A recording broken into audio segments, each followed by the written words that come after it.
basaasida yuhuudda ay ku haysa shacbiga reer falastiin waxa ay leeyihiin wejiyo fara badan.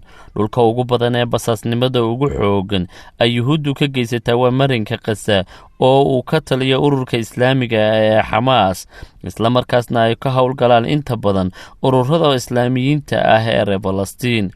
haddaba khubaro ku takhasusay howlaha sirdoonka oo ku nool marinka kasa ayaa ka digan yuhuudda ay dawarsadayaasha u isticmaasho howlo basaasnimadu ay ka mid tahay oo wakhtiganba ay u qabtaan. waxa ay khubaradu sheegeen in yuhuuddu ay adeegsato dawarsadayaasha oo ay u fududeeyaan qabashada howlaha basaasnimo, maadaama oo aanay cidina ka xanqarsanayn meel kastoo ay galaan ama ay maraanna aan cidina ka shakiyayn, keliyaatana la moodaya inay dawarsadayaal yihiin. booliska maamulka falastiiniinta ee kasa ayaa gacanta ku dhigay shabakado u shaqeeya si nidaamsan oo maamulaan dad aqoon leh, shaqadooduna ay tahay inay nidaamiyaan kana shaqaystaan dawarsadayaasha.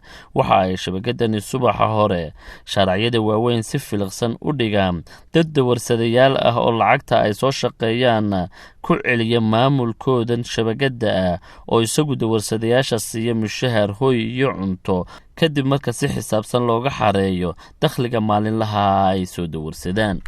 waxaa kale oo booliska uu qabtay koox ugaarhsanaysay carruurta iyo hablaha dawarsadayaasha ah si ay ugu adeegsadaan arrimo akhlaaqda fiican iyo anshaxaba ka baxsan oo uu kufsi ka mid yahay.